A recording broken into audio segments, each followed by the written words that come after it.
Circadian rhythm म्हणजे काय? तर मी म्हटल्याप्रमाणे सूर्याप्रमाणे आपल्याला आपल्या बॉडीची पूर्णपणे झोपेची वेळ, उठायची वेळ जी आहे ती आपल्या सूर्याप्रमाणे आपल्याला ती आपली मूलभूत गरज आहे असा आपण एक विचार करूया. आता काही लोकांना काय होतं, एस्पेशली माझ्याकडे बरेच पेशंट ओल्ड एज मधले येतात आणि ते म्हणतात की सर आम्ही झोपतच नाही किंवा आम्हाला 4च तास झोप लागते. तर साधं उदाहरण असं द्यायचं की साधारणतः एखादा जन्मता बालक असेल, इन्फंट निओनेट जे असतात ते हे किती वेळ झोपतात? हे साधारणतः 22-23 तास हे लोक झोपतात, बरोबर आहे की नाही? तर जसं तुमचं वय वाढेल तसं तुमची नॅचरल टेंडन्सी जी आहे की ही आपली झोप जी आहे ही मर्यादेप्रमाणे कमी कमी होत जाते. तर त्यामुळे बऱ्याच वेळेला ओल्ड एजमध्ये तुम्हाला झोपेच्या गोळ्यांची गरज नसते. तर तुम्ही तुमच्या बॉडीला समजून घ्यायचं असतं की मला झोप ह्या वयामध्ये मला कमी लागते आणि तेवढी पण झोप मला सफिशियंट आहे. तर ओल्ड एजमध्ये 5, 5.5, 6 तास झोप सुद्धा जर असेल आणि क्वालिटी झोप असेल तर you don't have to take sleeping pills.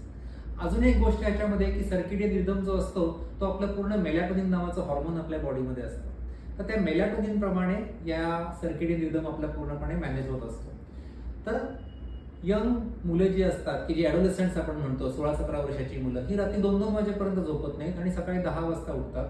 कारण यांचा सर्केडियन रिदम किंवा मेलॅटोनिनचं सिक्रिशन जे असतं हे थोडंसं लेट होतं.